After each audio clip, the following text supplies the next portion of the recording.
Avengers!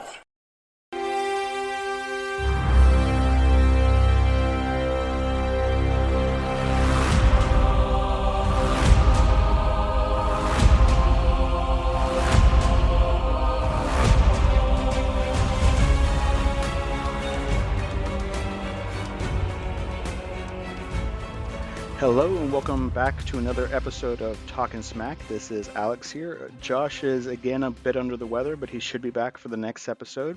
With me this week is Justin from the Movie Wire podcast. How you doing, Justin?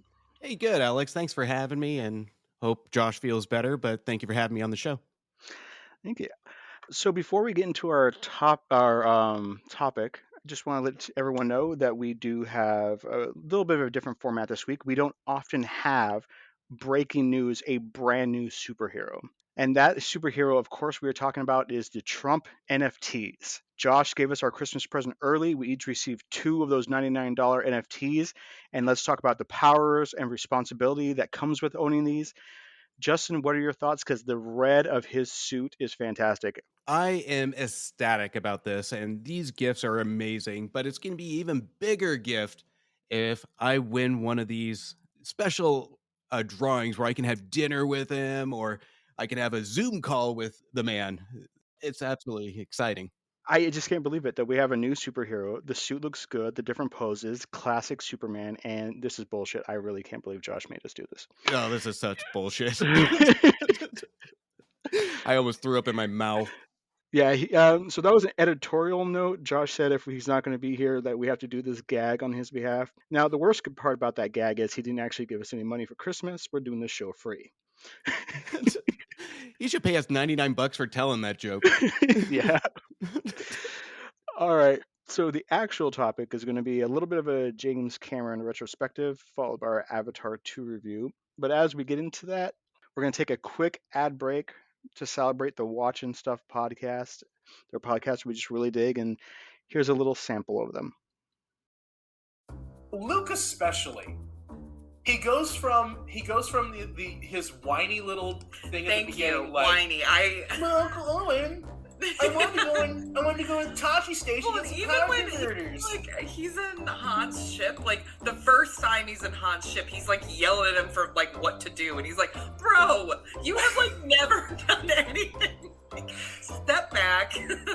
Oh my god, he's like pointing at buttons and shit. Like, this isn't your ship. Like, you don't know what the hell you're talking about. Luke is the and maybe you know what? Maybe at a certain level it works because who thinks they know more than everybody else than 16 to 25-year-old white males?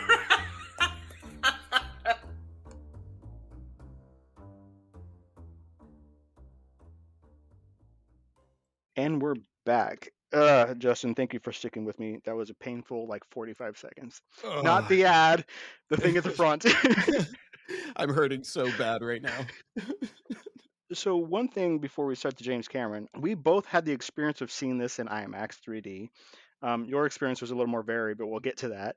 But we saw the Oppenheimer trailer, and when the Oppenheimer regular trailer dropped yesterday, I posted, of course, across our social medias, and I was watching it, and I realized that trailer that everyone gets to see that's on YouTube right now is vastly different than what we actually saw in theaters. There was something about it looked like there was like a Senate trial going on.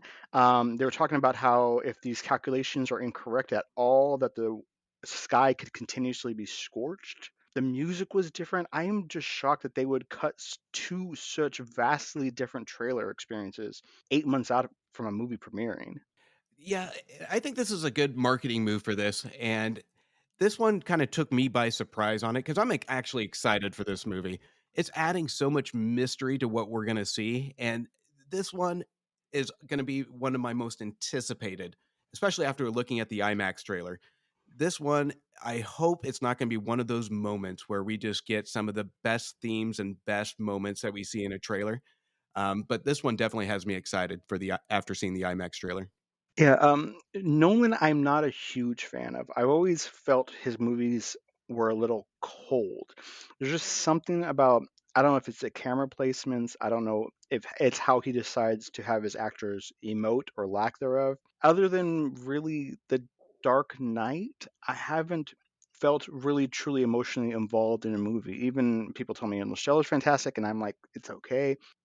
I've always been a fan of Cillian Murphy, and just looking at like the trailer we got on IMAX and then the trailer we got on YouTube, there's so many just stoic moments of him and his eyes as if the weight of the world is upon him, which it was, doing the whole Manhattan Project thing. But it actually feels like maybe it's the music, but I feel like we're actually getting an Oscar worthy performance and that Nolan actually knows how to film that. Yeah, and you make a really good point on that because Nolan, I'm on the same boat with you. It's a hit or miss. His movies come across as almost stale. They come across with the same kind of tone. They come across with very mild performances. If you take out The Dark Knight, because that huge fan of that film, but this one adds almost a noir feel to it. It adds it almost like it's challenging Christopher Nolan a little bit. It's out of his norm for the style it's being presented in. And this one, I'm hoping it breaks him out of that stale element into kind of a new discovery of what his capabilities are. Yeah, I really dig that. And so I mean it is we're just referencing a trailer that is for a movie 8 months away, but that is I think kind of the power of a good trailer, but also a filmmaker who every few years tries to touch the zeitgeist and make something interesting.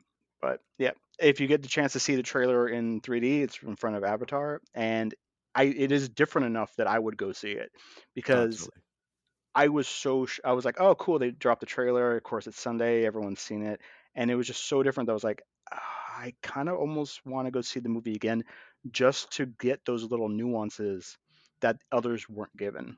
Yeah, and you also brought up the Manhattan Project on that too, where you absolutely get that kind of feel to it, and that's going to really pique the interest. But again, it comes out later next year, and it's going to be a matter of it's almost setting itself up for a big crescendo of a nice little twist. I just hope it doesn't disappoint and hype up the audience to have that cinematic disappointment. But I think we're going to be in for a little treat on that one. I hope so too. All right, so kids, it's been 13 years since James Cameron has released a movie. Now it was 11 years before that when he released the previous movie. So we're going to take a little journey through who James Cameron is, and I hope to explain why I am such a fan of his and I consider him such an amazing filmmaker. So James Cameron has released 8 movies in 38 years. It's not a lot, especially when we have someone like as prolific as Spielberg, who he's on almost his 50th year, and he releases sometimes 2 movies in a year. But now he's kind of settled down to one every 2 years. Then you have like Quentin Tarantino, who's been around for about 28, 29 years. He's prepping for his 10th movie. So 8 and 38 is not a great record, but James Cameron started from Roger Corman. Roger Corman is a schlock movie studio franchise. They were known kind of like for low budget movies, mockbusters, almost kind of like what the Asylum is now. Those really bad sci-fi movies, sci-fi channel movies you see all the time, like Sharknado.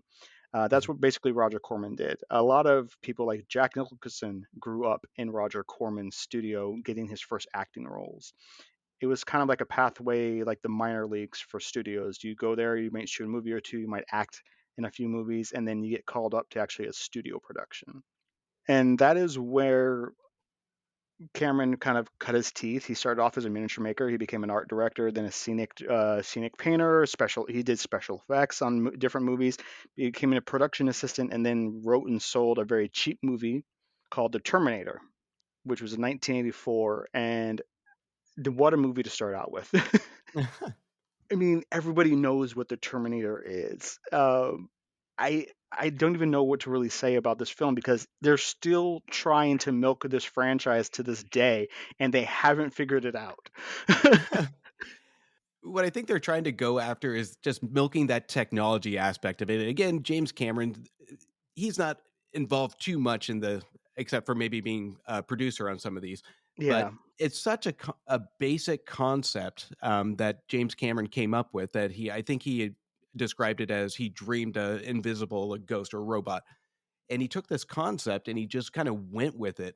And the most simplistic, cool, stylish concept, he actually blew up to it. And you're right, they're absolutely trying to milk it and through video games, movies, and all that. But it's that nostalgic feature that people just fell in love with.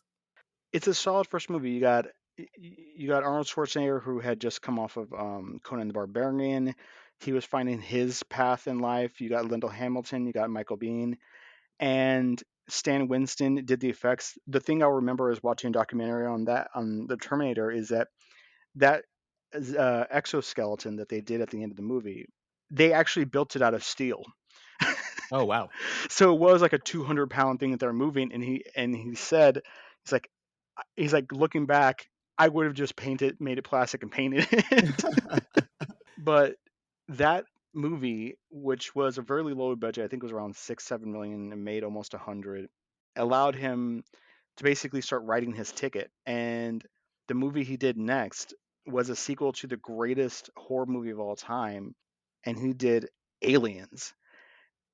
And there's a great on Netflix. There's the Movies That Made Us kind of documentary, and they actually and they have aliens, and they interview Sigourney Weaver. They interview a bunch of production assistants. Gail Ann Hurd's on there. The rumor is that he basically walked up to them and said, "Hey, listen, He's like, I got a pitch for you," and he wrote alien on the board, and then he wrote an S and put like dollar signs through it. Apparently, that's true. I've heard the same thing. Yeah, Yep. he did pitch them what he wanted to do, but he did that ballsy move. Now, what I love about the Movies That Made Us about aliens is not only do they talk about it is perhaps the greatest sequel to a movie of all time, but you do see behind the scenes footage about how he's still obsessive he is about little details. Like there's like some of the miniature work, because he grew up doing miniatures and art production, is that he he's yelling at not yelling, but he's lecturing a tech that they're doing a shot where they're pulling a miniature along, and it doesn't look right, and he keeps telling him, I've told you to wear gloves. You're pulling this wire with your hands, it's not going to go right. He made him go get gloves and then pull the wire again, and it flowed across the screen like he wanted. It is such a dick move. But it also shows, yeah, he gives a damn about what is being filmed. Yeah. That he just knows you're wrong because you don't wear gloves. Well, there's even rumors. If you look at Aliens, there was almost a mutiny from if the rumors are true, on set of his demanding of detail, his vision, if it's not executed properly. I mean, he was, again, rumors, but if they were true, of him firing multiple cast members on the set just out of not creating his vision. He is known for having a clear vision, and not having anybody detour him from that, which is I think, part of his success. Definitely watch the Movies That Made Us about that, because Sigourney Weaver talks about it, and apparently it's true. Yeah. And it's wild. I really wish he'd been on there to hear his side of things, but him not being on set, and basically they all talk about him with like reverence, but they're all like, yeah, this shit happened. That show's great. Like, if you look at the Movies That Made Us, some of the interesting tidbits they have on that, especially if it's a movie that really appeals to you, you'll take something away from it. I really appreciate that show. So he followed that movie up a few years later with The Abyss. Now, The Abyss, I don't think it's quite the love of the rest of his movies. It was considered a financial disappointment after two huge hits. But The Abyss, the story about basically underwater miners that discover something odd, get trapped underwater in this rig, discover something odd, and the exploration of it. And I don't like to explain Abyss, because if you haven't seen it, you really should see it. And there's just so much nuance to it's a simple story, and if I tell you the reveal, even though it's a 30-year-old movie, or it doesn't really ruin it, but it does ruin the build up to the moments where this all happens. But damn, I love this movie.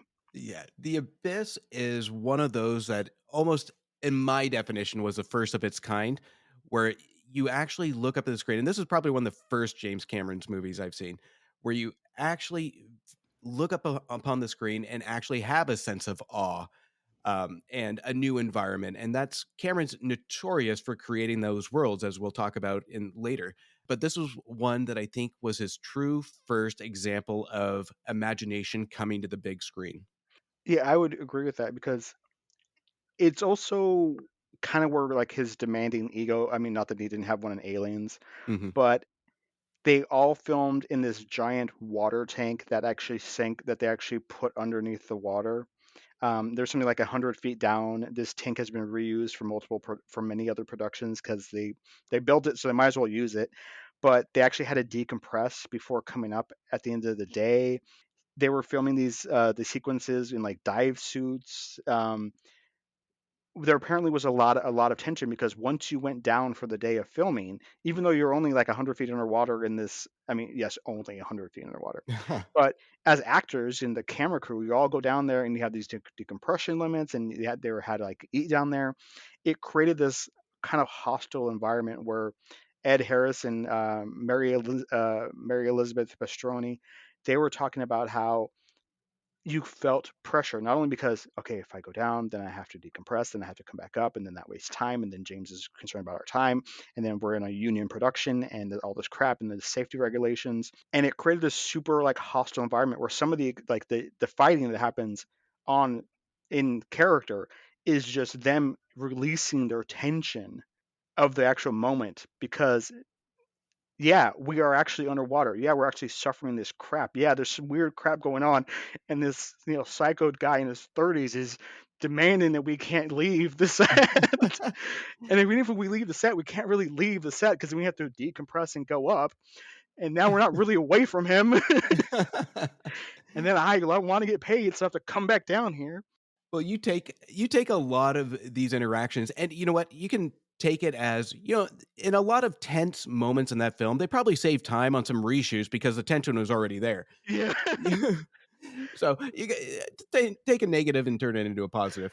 But yeah. those are like brilliant examples of just, you know what, those tense moments you see on the screen. And it's almost a question if Cameron's known for being a stickler when it comes to time wasting, last minute budget modifications, but it's almost like it's intentional with some of the environments he puts his cast through, where he wants that tension and he wants that demanding detail. So we can play it off like it's almost an annoyance to Cameron, but with his history, you can almost tell there. You got to admit, there's a little bit of purpose to that. Oh, certainly. This movie is one I'm waiting for the 4K restoration of. Absolutely. Because this movie was one of the last ones that had studio meddling because there is a director's cut which explains a lot more and has a different message. The first one ends kind of on an enigma. The director's cut does a little bit more explanations, but also makes a little more sense, in my opinion. And I was looking it up because this is one of his movies that hasn't been touched up, and it turns out that it's sitting in his editing bay waiting for his final approval, but he's just currently distracted by Avatar 2, 3, 4, and 5. There's also some budget issues where this was the last production with his for one of his wives, Yep. and they had like a studio together, so there's kind of that tension of how does it get proper release and blah blah blah blah blah. Even though there is that issue, the DVD still looks amazing. The effects really hold up. It does. That's the type of movie you want to get just right. And with his busy schedule of the next avatars, I mean, he's going to be busy till what, 2040? So, I mean, Yeah. So after the financial disappointment of The Abyss, he went back to the well, and this is 7 years after the first movie, 1991, Terminator 2, Judgment Day. A lot of people will say that the reveal of Arnold Schwarzenegger's Terminator, it was spoiled in the trailers for the movie, that nobody expected it. That is bullshit. The reason is those trailers came out about 3 to 4 weeks later. The original trailers were short, compact, basically pitched Arnold Schwarzenegger was returning as a Terminator, as the bad guy. The opening first few weekend audiences did not know about Robert Patrick and the T-1000. And this movie is probably the one that's maybe closest to my heart because I remember being about 6 or 7, and for some reason, my mom decided to take me to this movie because she loved the first one. And so I vividly remember being in the theater at 6 years old, or was I 7, whatever, and I cried my eyes out Mm. when the Terminator was lowered into the lava. Yes, I know it's molten metal. It was lava. I was a child.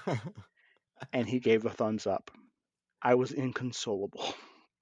That was a tough moment for, I think, anybody growing up, because I saw it as, I think I was, I don't know, I think I was around the same age, maybe 10. But you have that attachment to a kid, and if you're a kid, you have the attachment to relate to the kid, Hmm. and you have that hero feature to it where you just have that bond, Oh, yeah. and it's such a subtle goodbye that I think any kid is almost devastated by watching that scene, because it's saying a goodbye to almost a superhero figure. Yeah. It is like the father figure dying. It's such a paternal figure because John Carter's a bit of a dick, and he's not getting along with his step parents who are mean to him, even though they gave him a dirt bike and money for the arcade, Yeah. and he's stealing cash out of ATMs. But the way he expresses himself to the Terminator and the Terminator grows with him, is a child empowerment fantasy, because the adult, the superhero, as you said, is learning from him, and yet is still protective, still there to help him, and then of course helps him get his mother back and defends him from the police, and all the little things that happen therein. And it's such a nuanced movie, despite all the over the top action, the special effects that just wild are amazing and hold up so well. But I do get choked up now as an adult getting to that end part, because it's not necessarily out of nostalgia so much as I am saying in some ways goodbye to a childhood memory every time it comes along. I love that movie. It's a great one, and again, that one, special effects wise, ahead of its time, and that we'll see a pattern with James Cameron coming into the next movies. But you're absolutely right when it comes to John Connor teaching the Terminator. And in the beginning, we get that spoiled, renegade, childlike attitude. But at any point, we see the actions, but we don't say that guy's a spoiled little brat necessarily. It's written so well where it's almost hinted that we should have some sympathy for this kid, because John Connor had to grow up way too fast being in the position that he was in. And they give that to the audience to really relate it to it, saying, we get it, he's going through pain, but now we get the Terminator in, and he has to step up even more to teach this machine how to be more human and how to relate. So it's almost a crescendo of the human emotion, which is an absolutely spot on executed film. So, Cameron's next movie is True Lies. What do you think of this movie? This one, out of his norm. Um, It's a remake. yeah.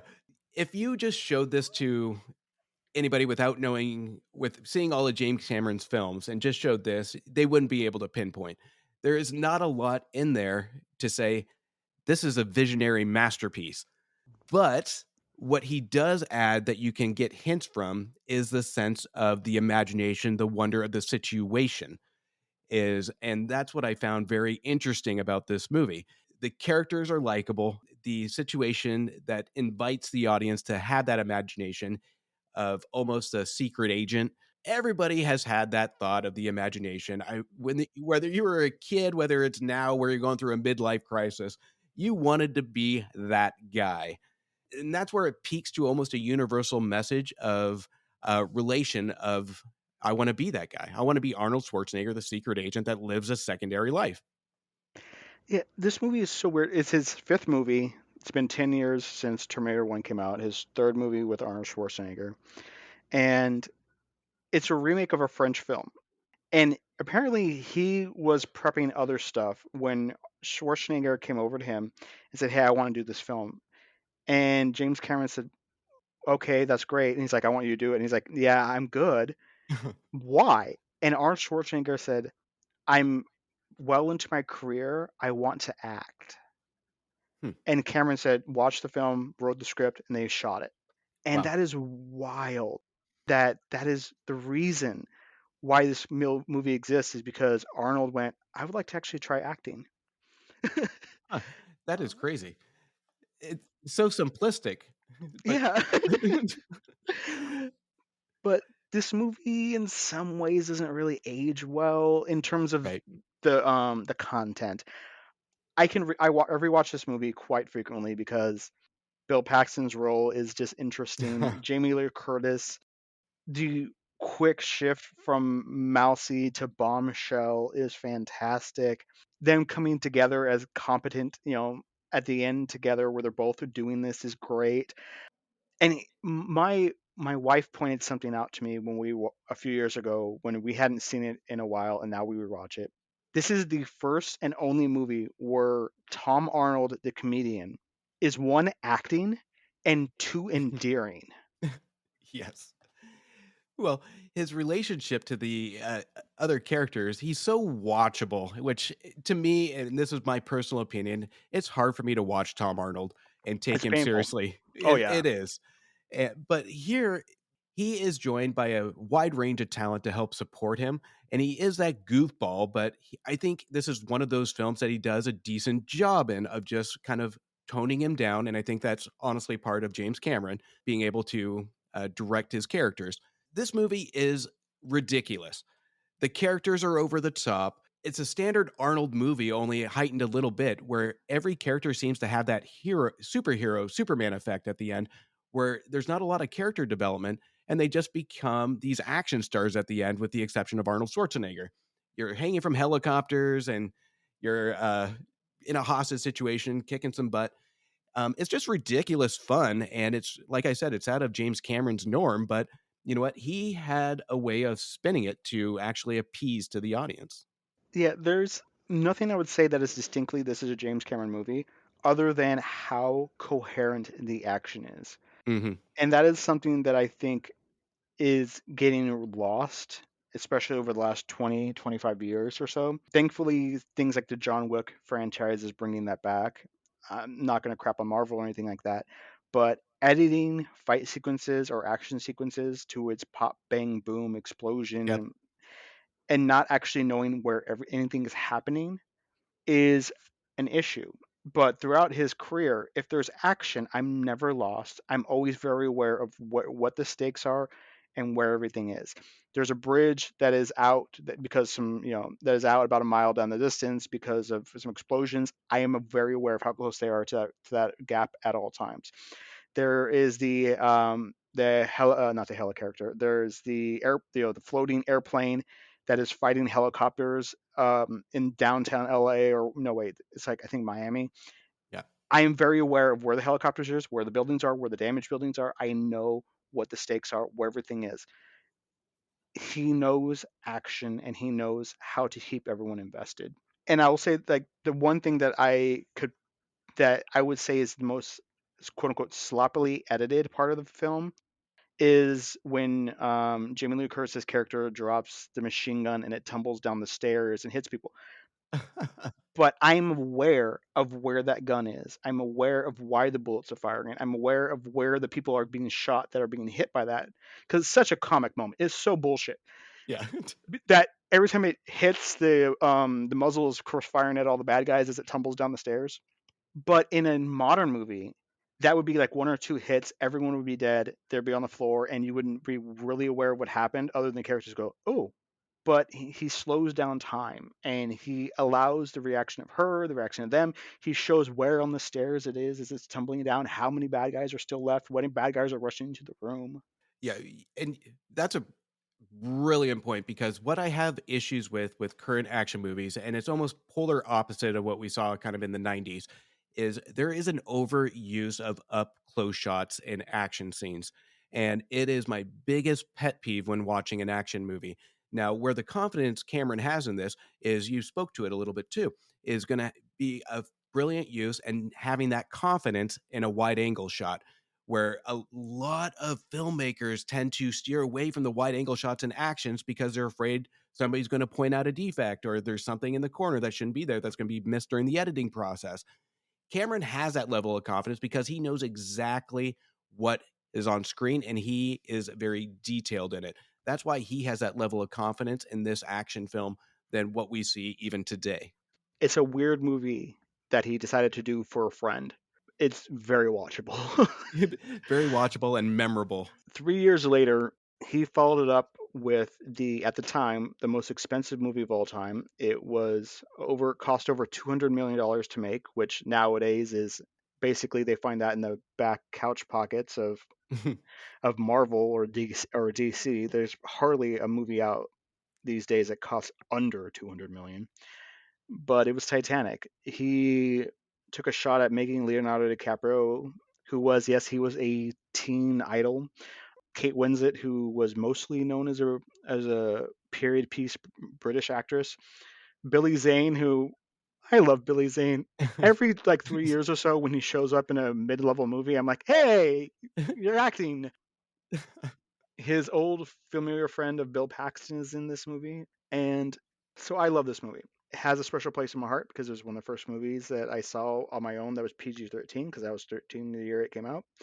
My mom's only my mom's, is 15 or 16 years older than me, so not only a few years older than me, but my mom is much younger than expected. And she was a huge fan of it at the time because she was in her late 20s and loved Leo, and she watched period movies, so she knew all about Kate Winslet, and of course grew up on James Cameron films. So we saw this movie at least every 2 weeks for about 8 months straight. Yes, movies actually existed in theaters for more than 6 weeks, people. I know you have to go back 25 years to before there was color photography, but that happened. And I love it. It won all the Oscar stuff. It is a $200 million chick flick, but it is a competently done, well researched, beautifully composed, filmed passion project, and I love it. I love how you called it a $200 million chick flick because that is the pure definition. Absolutely spot on. Now, I remember kind of in the same boat. This movie was in theater. It had to be for over a year, I think. It just never went away. It has that rewatchable value to it where it is entertaining.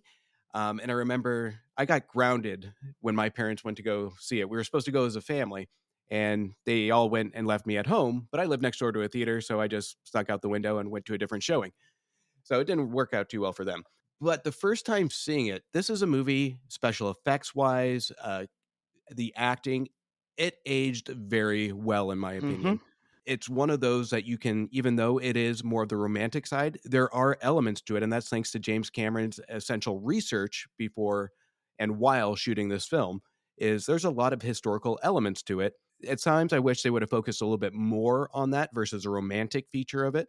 But it all blends together quite nice and it's balanced very well. And this one, like you, it does have a special heart. I think I probably saw this not as much as you, but probably about 3 to 4 times in the theater. And that was a long movie for the time. I own it on VHS. I own it on DVD. I own it on Blu-ray. There is a 4K release coming out apparently in February. I will be picking that up. I've watched all the behind-the-scenes documentary stuff about it. The Blu-ray has a interesting feature. You can turn this on. In most films, you would get the movie, and then you would get like the director's cut or whatever of it. This allows you to choose a director's cut, but as the film is playing, you'll get a little pop-up that will say, hey, do you want to see a deleted scene? And if you have a limited window, and if you click yes, when that scene is supposed to be inserted, it then plays that scene and like normal. Like they seamlessly slide it in. It's very interesting. That's cool. I love that. Now, there's a reason why a lot of these scenes were deleted, and I'll mention one of them during Avatar 2 when we could talk about that. But some of them are just little snippets, like the unsinkable Molly Brown. They show her fill the boat shutter when the iceberg hits, and then it goes back, the iceberg flows past her port window. She looks back and sees nothing. Some of them are kind of long, nuanced conversations and other stuff that are very interesting. But I saw the IMAX 3D re-release that came out, I think, for the 25th anniversary back in 2012. And I watched it, and the only scene that doesn't hold up is actually one special effects shot of when the first time they're really sailing out to the open sea, and the camera pans to this above shot, and you see everyone walking on deck. it is so obvious those are PS2 NPCs because they like walk all stiff-legged and salute awkwardly and like dresses don't move. Other than that, that movie just holds up. And it's one of those you have to kind of almost revisit once a year, if not more. My wife is a huge fan of this movie, and it's on at least every Thanksgiving, I think, is her tradition. So Aw, that's really cute. yeah, it's one of those if you see it playing, it's almost impossible not to just sit and watch it. It's one of those movies. So that was the biggest movie of all time. It made 1.7 billion when I don't think any movie had officially made over $1 billion, at least not adjusted for inflation. And it took him 12 years to release his next movie, which of course was the most expensive movie of all time. They said it was going to be another bomb, which was Avatar. 2009, Sam Worthington. He brought back Sigourney Weaver, who he's worked with a few times. Zoe Saldana was, of course, Natiri. You have a bunch of his normal kind of characters that he sticks in there. When the trailer came out, I was excited until I noticed how perfect all the Avatar's teeth were. They're like all perfectly white and capped. I'm like, that's kind of weird. But then once the movie was actually released, they actually had all slightly different teeth. I saw this movie opening weekend, 3D IMAX, drove an hour and a half north to get an official IMAX to see this, only to discover that apparently showing up 30 minutes early was not good enough because we had to wait in the line. And we sat in the front row staring up for 3 hours. Kids are so spoiled nowadays. Getting to choose your seats. How dare you? Tickets online, choose your own seats. Come on. You mentioned the teeth. It's almost like the Sonic the Hedgehog original concept, and then they had to go back and fix it. I love this movie. And this is where I think me and you are going to disagree on this one. Oh, yeah. In all honesty, here's the deal. The first Avatar, I enjoyed. I did like, but it didn't have that Cameron feel to it. The visuals were there. The CGI was beautiful. The 3D was state of the art. Everything camera-esque technical wise is there, but I missed the emotional attachment to characters. I miss the likability, and the plot is a little recycled here and there from a couple different movies that I can just pinpoint.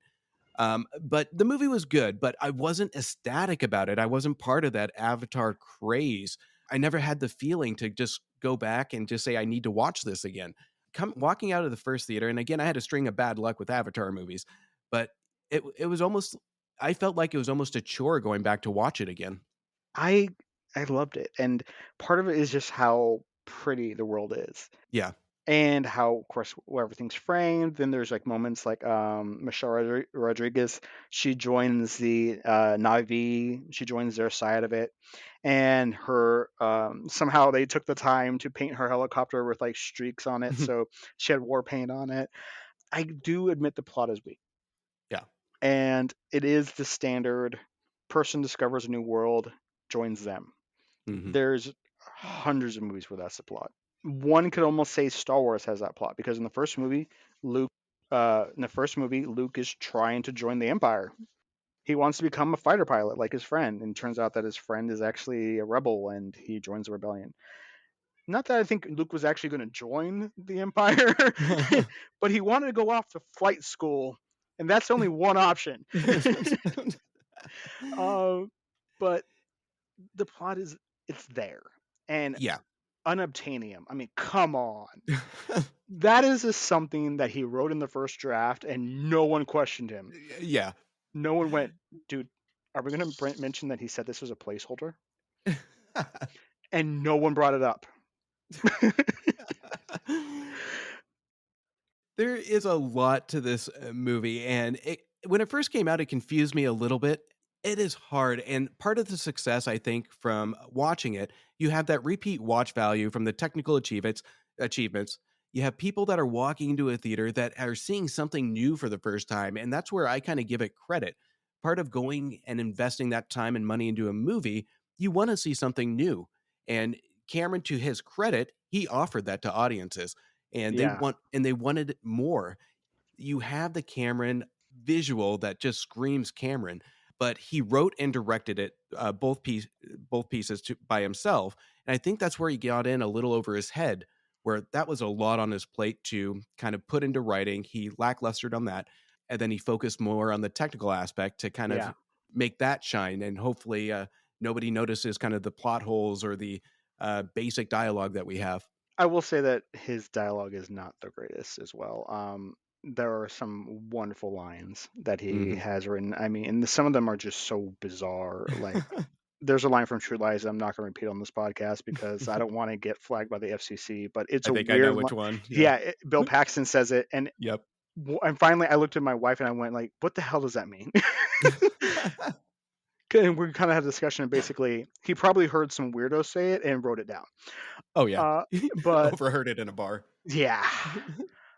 But yeah, credit to him. He made the biggest movie of all time. It ran for Absolutely. like 5-6 months in theaters. He released an extended edition that did a few hundred million more. Then we had to wait 13 years. Now, let's just do a quick fire hits of there's a Wikipedia page that breaks it down by decade. Every production that went into some form of production but never materialized that he was involved in. I picked out a few that I thought were interesting. There's Wolverine, supposed to happen in the late 80s, early 90s before Marvel Studios kind of collapsed and was bought out. James Cameron was going to produce. Catherine Bigelow of Zero Dark 30 was going to be the director. This was going to be a big budget action movie in the early 90s with a female director, which would have been incredible, especially as we know Catherine Bigelow has come to be. Bob Hoskins was going to be Wolverine. Angela Bassett was going to be Storm. Oh, the cast of dreams. That is a wild cast. That would have worked.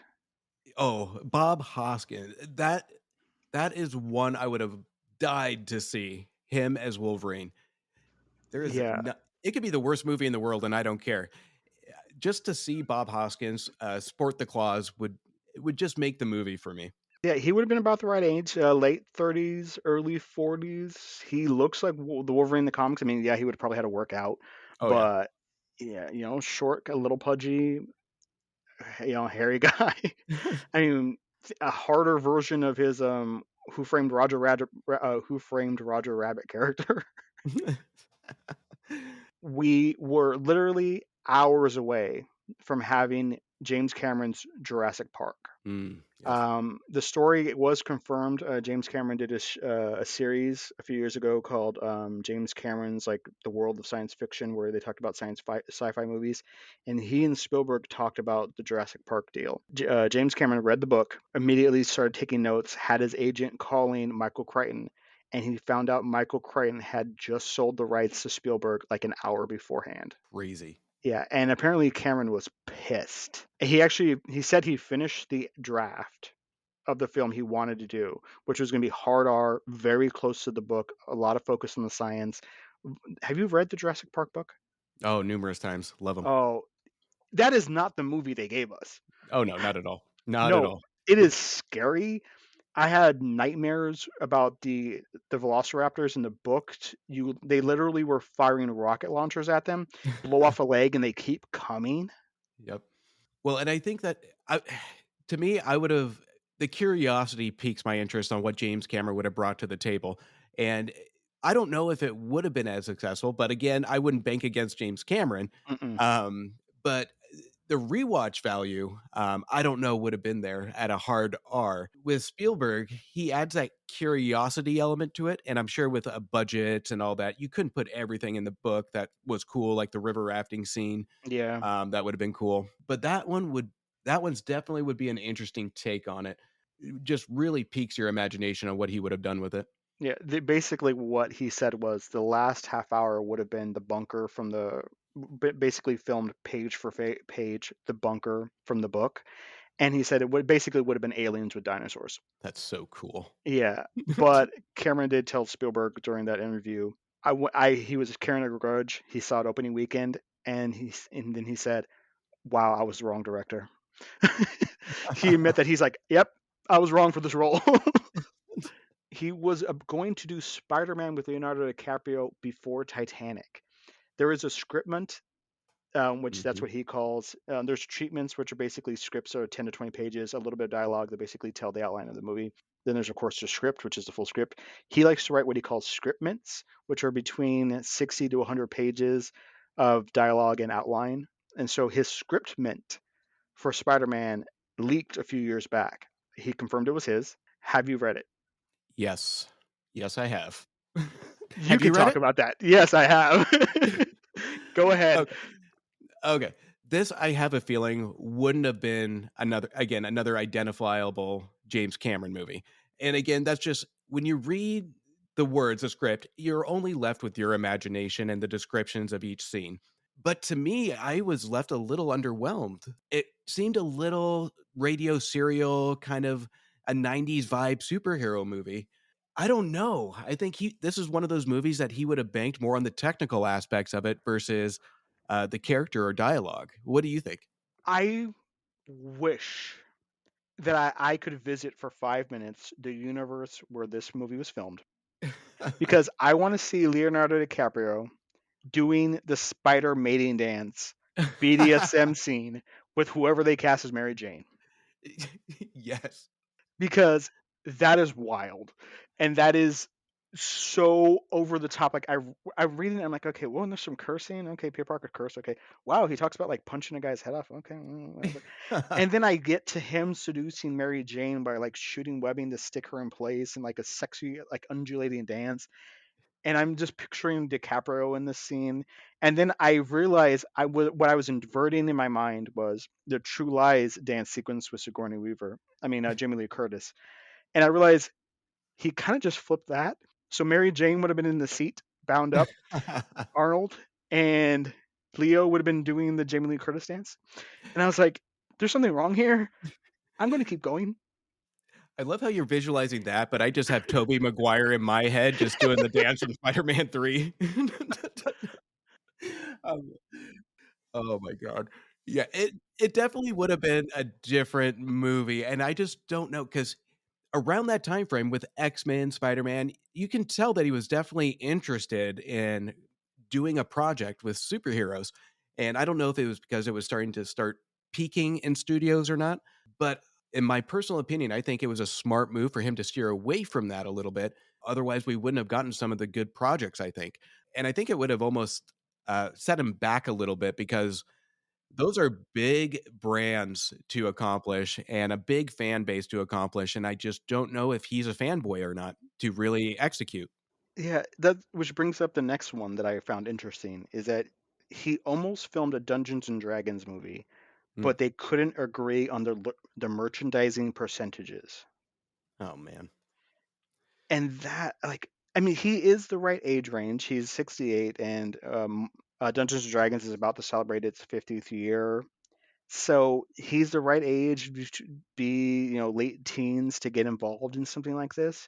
Especially the first iteration of it, and even before then, there were war game RPGs. It's just Dungeons and Dragons solidified like what would be a rule set, and so I could see him having interest in it. I could see him wanting to film one of the pulpy '80s books versions, but at the same time, I just don't see him doing it.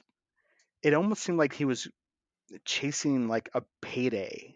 And I would agree, because the first thing when you think of a Dungeons and Dragons movie is not just the characters, but you're looking at the how it's gonna look, how the environment's gonna be, and you can almost guarantee Cameron was looking at that vision, not what's gonna lead up to it. Not it's gonna be I'm gonna design it, and the set design is gonna support the characters, where it should be the characters supporting the set design. Yeah. I think that one too. I think it would have visually looked amazing. I'm playing the movie in my head as I'm thinking of James Cameron of what that would look like. But the challenge would be kind of things we've seen him struggle with in the past, which is a hit or miss, which would be some more detailed characters and just a drive in those characters. But I think that one would have been definitely an interesting one that I would have loved to see again. So one that I know he was never going to direct, but I still want, but this is on my bucket list of things that I hope gets filmed. It is him producing Guillermo del Toro's At the Mountains of Madness. Mm. This film was literally about a day away from going into full production. You had Ron Perlman, Tom Cruise was the star of it. This would have been Del Toro's first project after leaving The Hobbit because of its issues.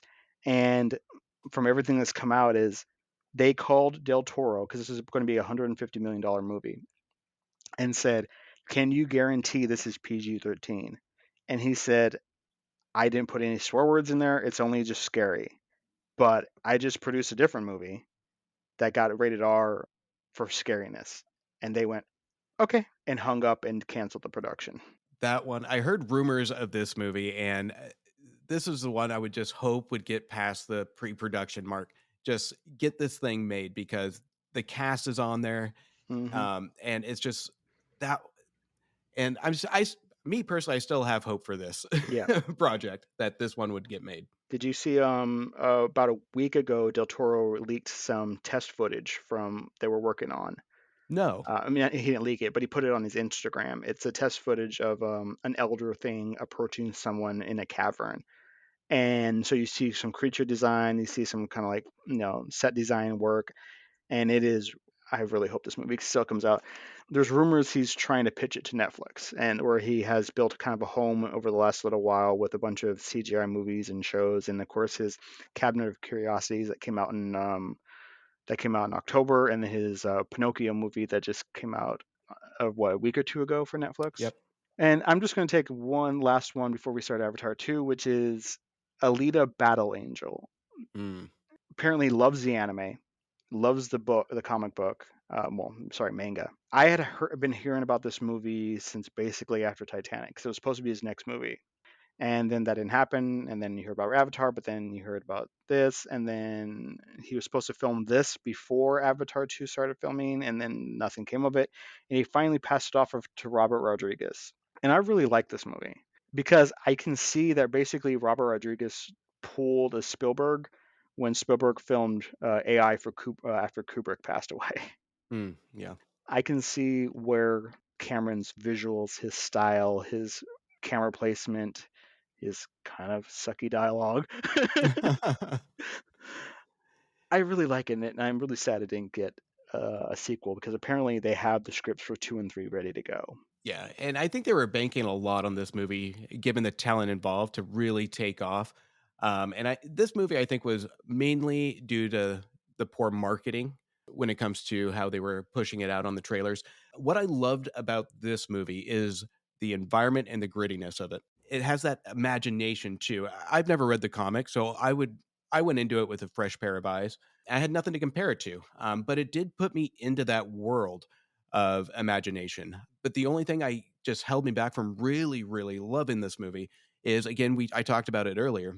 When you have a gritty environment like that, the use of wide angle shots to really get a taste of what our characters are interacting with, I think that was lacking a little bit. But I did like the characters. I liked the feel of it. I think it was a visionary eye candy that doesn't put a lot of bright colors out there, but puts a more inviting futuristic grittiness to it that really is something unique to watch on screen. And I would challenge anyone who thinks that like this is a purely Robert Rodriguez led endeavor. Yep. That I would challenge them, because what I think proves the point that he was nothing but a hired gun to basically, Cameron said, "Here's all the pre-visuals, here's all my storyboards, here's the script, just film it for me, please." Yep. Look at the Book of Boba Fett. The episodes where Robert Rodriguez filmed, and then look at Alita Battle Angel, and you cannot tell me that is the same director. Yeah. And you bring up a good point, because if you take away, don't look at IMDb, don't look at the credits, just watch the film for what it is, you would never know. You would never guess. It's definitely almost out of his comfort zone, but you can see little hints of his style. But yeah, you're absolutely 100% right on that one. I mean, I'm a Robert Rodriguez fan. Spy Kids 1 and 2 have a special place in my heart. Oh, love I it. will sing the Floop song to you. It's a cruel, cruel world full of nasty boys and girls. Oh, you're doing it. Keep going. No. With my braces, I have a bad lisp, so I don't want to make it even worse. I'm trying to sing. But anyways. Now, the moment you've all been waiting for. Avatar 2. It's been 13 years. He filmed 2 and 3 and 4 back to back to back. Apparently, 3 is about 95% done. 4 is halfway done. He just needs to go ahead to film number 5. And I saw it opening weekend, IMAX, through 30 minutes of trailers. Uh-oh. Okay. I am going to say that I did like this movie. I thought it was beautiful. I thought the action was amazing. But one thing that pissed me off throughout the entire movie, before it's slightly redeemed towards the end, was what the fuck did they do to Neytiri? She is almost non-existent in the movie, which I don't know if that's because Zoe Saldana was busy filming the Marvel movies and dealing with all that crap, because she would have been filming Guardians of the Galaxy at the same time, and so they would have had to work around her budget. I mean, not her budget, her schedule. But Neytiri disappears for such large swaths of this movie that it bothered the hell out of me because of how strong a character she was in the first one and how the beginning recap made her seem to be. And that is where the movie for me is very weak. You bring up that, and I think, to me, I'll just say it. I absolutely love this movie. Ooh, I did not expect that. And I went into it because we talked before the show on my bad, horrible, cursed experiences with the Avatar movies. I have spent almost 9 hours with this movie. And if I had to spend 9 hours with a movie, there's a sense of bitterness to that. Yeah. But here's, after each viewing, there is problems with this movie. Don't get me wrong. And I think your point's good. And I think there's one, the talking whales I hated, by the way. That was so awkward. And it wasn't consistent. One time they talk, the other time they just sit there and be quiet. Like they pick and choose when the subtitles would come on. I hated it. I hated those damn whales. But the thing that drove me a little bit crazy, this time Cameron brought on some support on his writing, which is a married couple. And I think this was a brilliant move because you can tell there's a lot more love put into the dialogue. It's not perfect, and there's a little bit more plot that takes its time. But what drove me a little bit nuts is the inconsistencies of the dialogue. There's a scene, which I won't give too much away, but there's a scuffle between the kids. And one of the kids drops the B word that's just totally out of context. Oh, yeah, that's so weird. It just seems bizarre. And you're learning it from Jake because he's the only one that would know that word. Yeah. But it doesn't match his character, the style. And we see little tidbits through the movie that just kind of holds it back on the inconsistencies. But the movie is absolutely stunning. And I don't know if you're going to talk about it, but I'm going to bring it up. Go for it. Is what my curiosity was. We had the 3D kind of gimmicky thing to promote the first one. Mhm. I was curious on what Cameron was going to do in this one. And again, my policy is I don't look at reviews. I try and steer away from anything online before I see the movie. There is something noticeable within the first half, and I couldn't place my finger on it, but the frame rate. A normal movie is shot in 24 frames per second. This one goes to 48, and no movie has really done this with success. This movie makes it work, and it takes a little bit for the mind to get used to it, but once it does, it really engulfs you into this movie. What I love is how, yes, it's gorgeous. And I expect that from James Cameron.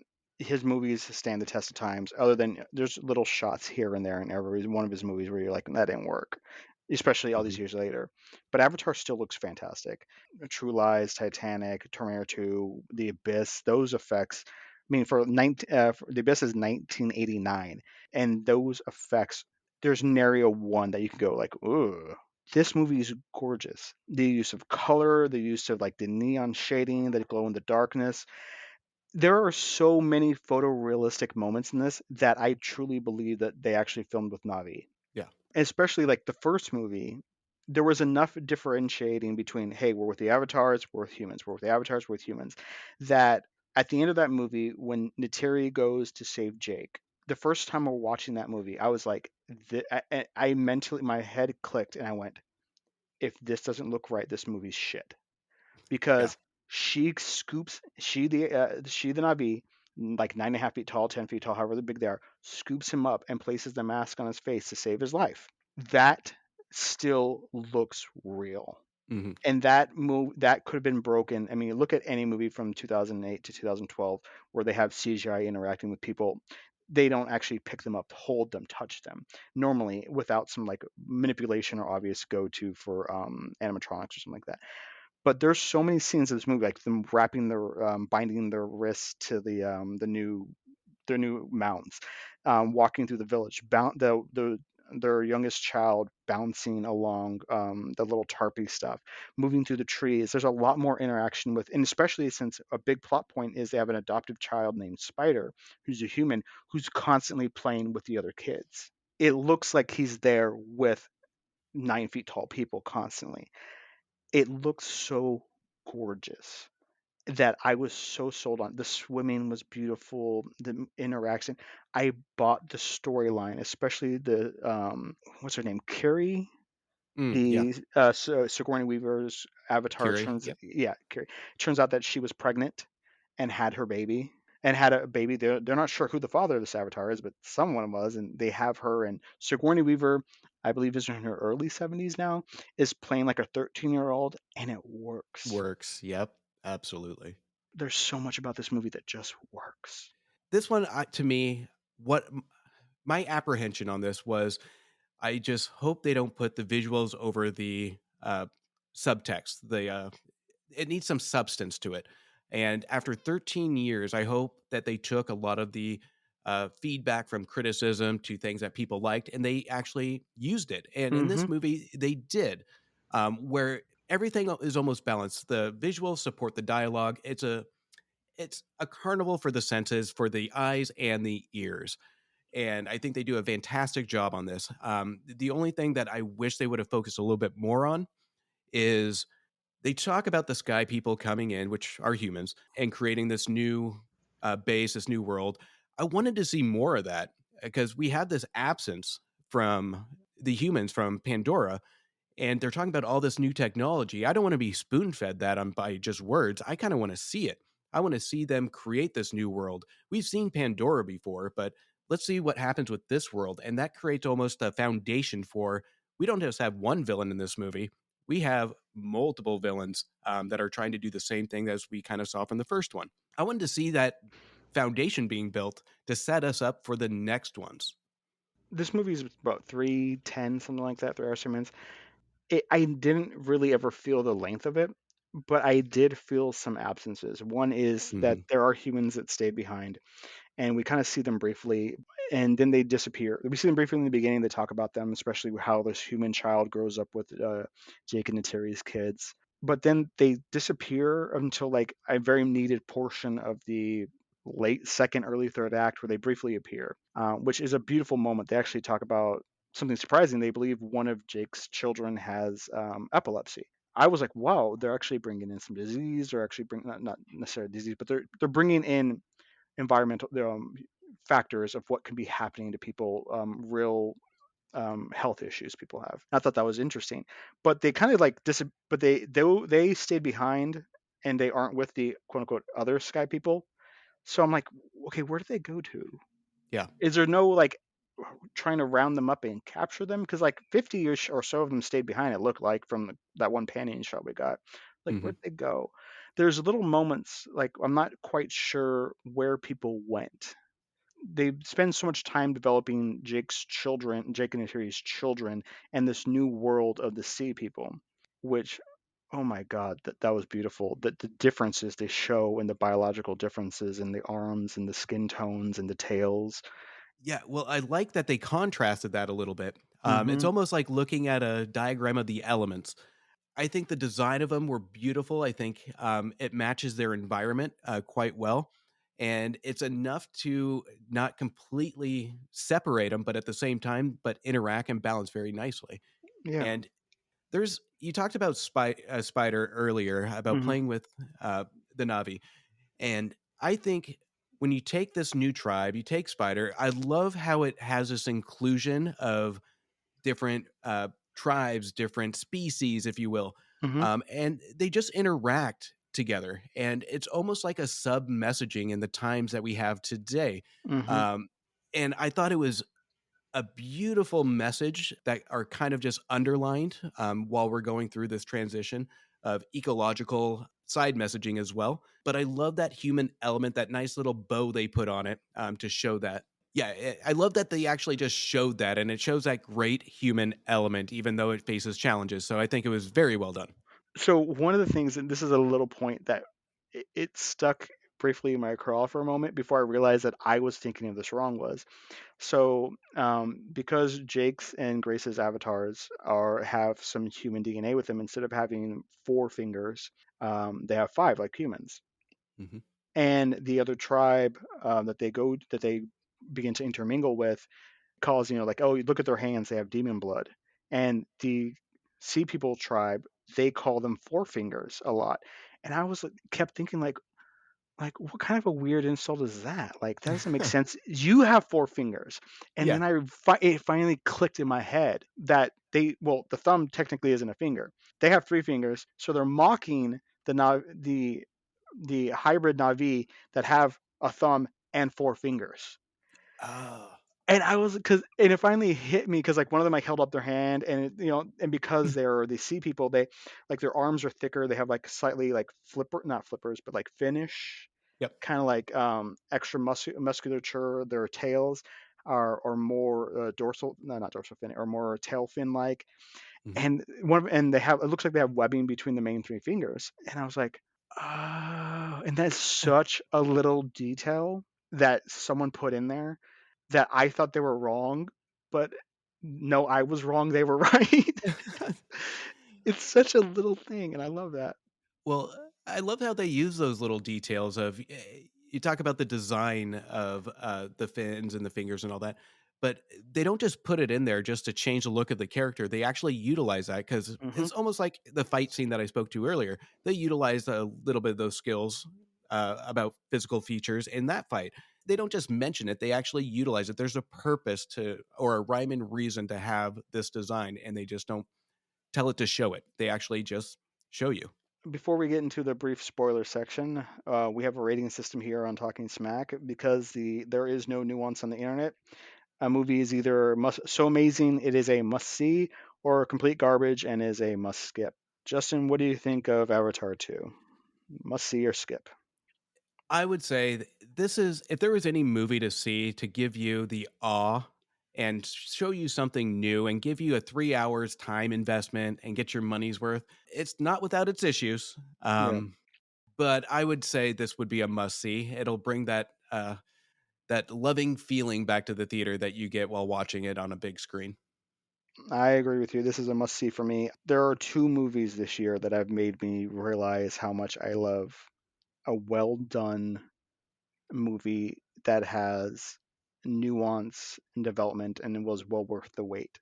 And one of them is Top Gear Maverick. The other one is Mm. Avatar: The Shape of Water. Those are movies that I will definitely be watching on repeat. I'll probably go back to see Avatar probably over New Year's, I think, because I really want to see a few things that I'm actually going to mention to you here in the spoiler section.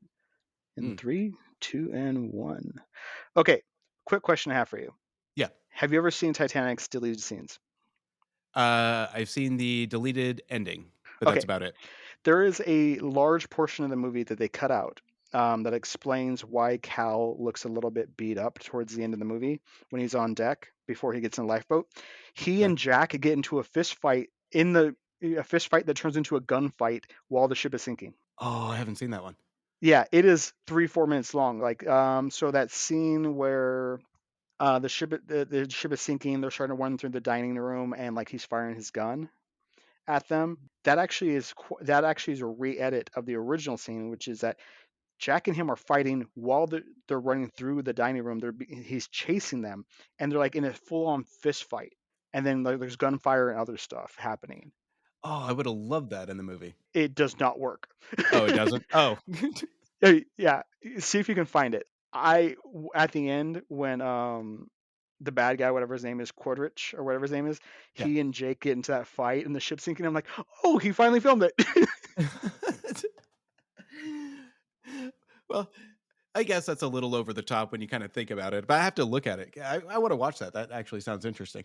basically the spoiler is, I mean, the end of the movie is basically a recreation of Titanic and Aliens because the entire last battle is on a ship that starts to sink while there's multiple enemies and creatures in the water, in the air, and it was so over the top. I was so happy. God, I think you just pitched a movie right there for Cameron.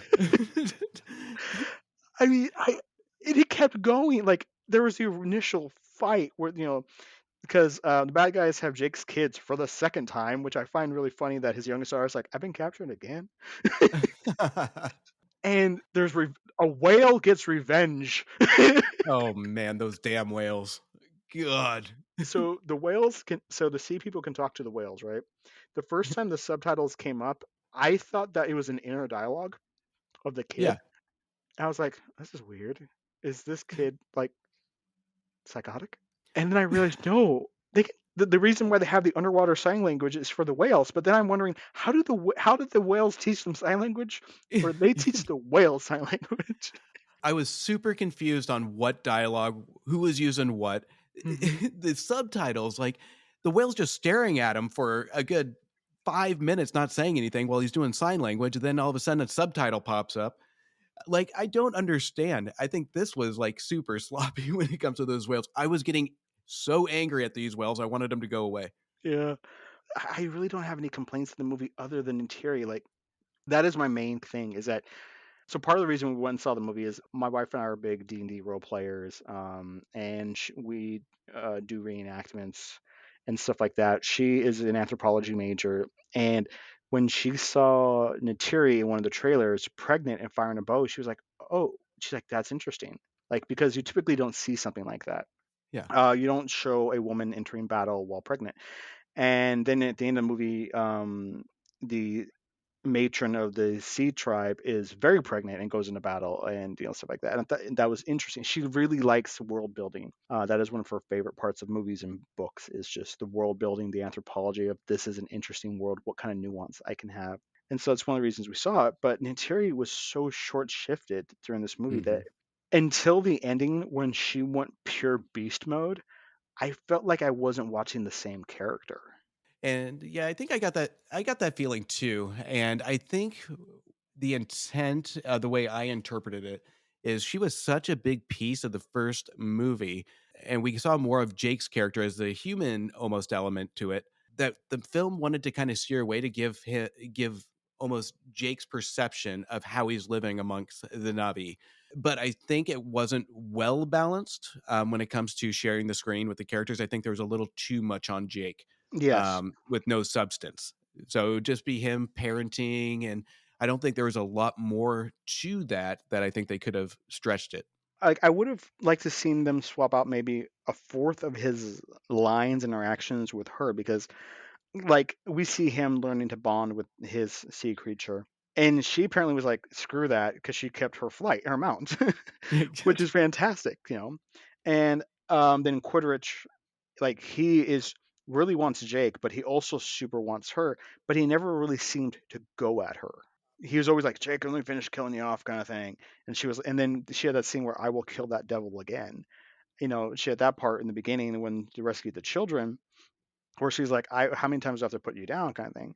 So I'm hoping the third and fourth movie we get more of her because I don't think she's necessarily the most interesting character, but because of how strong of a female character she is and how they show her continuously as competent and not necessarily reliant on Jake rescuing her, which is just a stereotypical role that thankfully we're getting past, Yeah. is that she is that I want more of her standalone thoughts and interpretations than just I had kids and I'm a badass mom. You bring up a good point on that. When we talk about the female's role, right? And I think this is where the movie kind of steps away from that, which is a little unfortunate because you see Jake doing a lot of the parenting to build these kids up. And whenever he's trying to parent, she kind of steps away a little bit and then just has a conversation after the fact. There's no involvement, which I think this film would have succeeded a lot more to give that almost like a co-parenting vibe where they're on the same team. going for the same messaging, because when we talk about the subject of tribe and family, I don't think it does a stellar job at showing the example of family when it comes to other than just being there for each other. I think we need to see them as a family in a parenting environment as well. So if we do get all 4 of these movies, from what he says, is this is supposed to be like a generational thing, where Mhm. like 2 and 3 are gonna like be on Jake, Nishiri, and their kids, and then I'm assuming they probably jump ahead or something. Who knows what his ultimate plan is? But I really want to see that in the third film. I really want to see them as equals. That is really my biggest issue with that film. The other thing I find interesting is I really, really want to know what's up with Kiri. Like, I don't Mm. give a crap who her dad is. You know, like, when did she decide to like use her avatar to hook up? I really don't give a crap about that. But I find like I that she did such a wonderful performance as this interesting child. Like they used her facial expressions so Yep. well. They might have done a little modulation of her voice a little bit so she doesn't sound as old. But her interactions by herself with the others, her like sorrow over what she is, like the scene where they show them go into the lab and she crawls up on top of the avatar's water shell thing Oh yeah. where her avatar's still in suspended kind of animation and she goes, "Hi mom." Oh my god, that broke my heart. Yeah. God. I think this is well, I'm looking on what the end game is here because I'm dying to know who the father is. I don't know. Maybe that's just the drama in me. I want to Yeah, know. well, yeah. But I had my little cue card writing names down as suspects. There's not a lot to pick from here. No. So I'm I like, mean, there's Jake. yeah, which I Uh, don't know. It's uh. yeah. But I don't think it's gonna be the other scientists that they kinda hint at, because that's not gonna give us the twist factor, because Okay, it's too obvious. in the last 13 years, he didn't once go, "Yeah, it was me, guys. I'm sorry." I had that wildflower over there, things got a little Yeah. crazy. Uh-huh. We were bored. Want to make sure everything worked.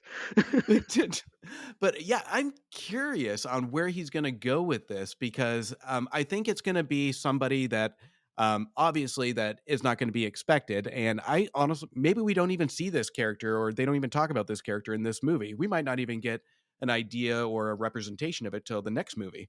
It's a slow burn, we don't know, but there's definitely a lot of good buildup that is enough to make somebody excited for the next one without them throwing all these hints to be in your face. Yeah, and I think as a sequel, it stands alone enough. Like, Yeah. I'm not getting that like Lord of the Rings Two Towers, like like Empire Strikes Back kind of thing of like, well, they obviously said for a sequel and the story's incomplete. Now, I think the story's complete. Yeah. There is enough of a story here that it ends in a satisfying manner. The bad guys defeated, the bad avatars are all defeated, save for one, and they're a part of a new tribe. I am content that is a satisfying story. I mean, obviously, I want to see where it goes, but I have enough here. The only thing that I would say that kind of just piques my interest a little bit more to kind of have that lingering is a relationship between Spider and oh, I'm brain farting. Kiri. Kiri, thank you. I think that final kind of crescendo on I just hope they don't make the mistake of continuing him as a villain. I think we're overdone with him. I think I wish they would go with a different direction in the next one. Do you say Spider being a villain? No, with Oh, Quidditch. yeah, Yeah, Quidditch. yeah. So okay, I have a quick question about Spider. Yeah. Do you think Neytiri was gonna shank him? Yes.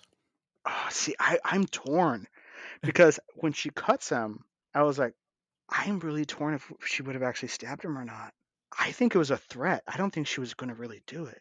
Like with the emotional tension, and the only reason I thought that way is because they gave some hints in the beginning of him knowing the village, him knowing their ways, Hmm. and with him with them not being constrained or and just kind of walking among them, I think it would have been a symbolic betrayal, Hmm. and that's kind of what was triggering my mind is that it was going to be a twist to go that route. Yeah. And I just don't know because like I can see it both ways. I can see Neytiri would have definitely shanked Spider, been like, fine, kind of thing.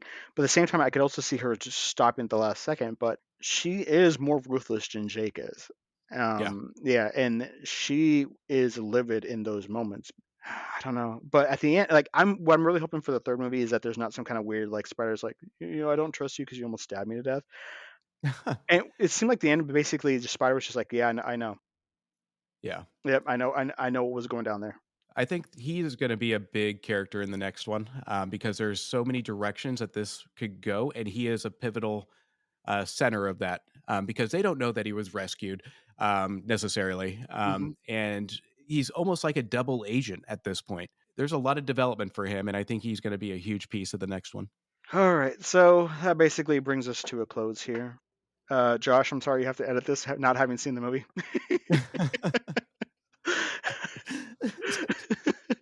Sorry, Josh. Yeah, he might make me edit this one, which would be fine. But yes, so we'll end with indecision whether or not Neytiri is going to shank that poor little kid, who, by the way, is only supposed to be like 13 or 14, but I believe the actor's like 25, and that's a little odd. That's weird. That is With so weird. a six-pack, mind you. I was like, oh, special effects. They show him. He's like 2 or 3 running around in like a diaper, and then they jump ahead. Anyway, so you can follow us at Josh _Scar at Talking Smack Pod. You can join our Discord at talkingsmackpod@gmail.com. Thank you to Leo Allen for our musical themes and Beppo and Retro L Studio for avatars. Please subscribe, rate, and review, and please follow our guest, the lovely Justin from. Oh crap! I just forgot what your podcast name is. I'm so sorry. The Movie Wire. The Movie Wire. Thank you. Where can we find that and your socials? You can follow it on anywhere you listen to podcasts, and you can follow me on Twitter, Instagram, and Letterboxd at Movie Wire Show. As always, thank you for listening. And because this is my stupid, bad, ongoing running joke, the theme music this week has been remixed by Simon Frangel, fresh off of Avatar 2.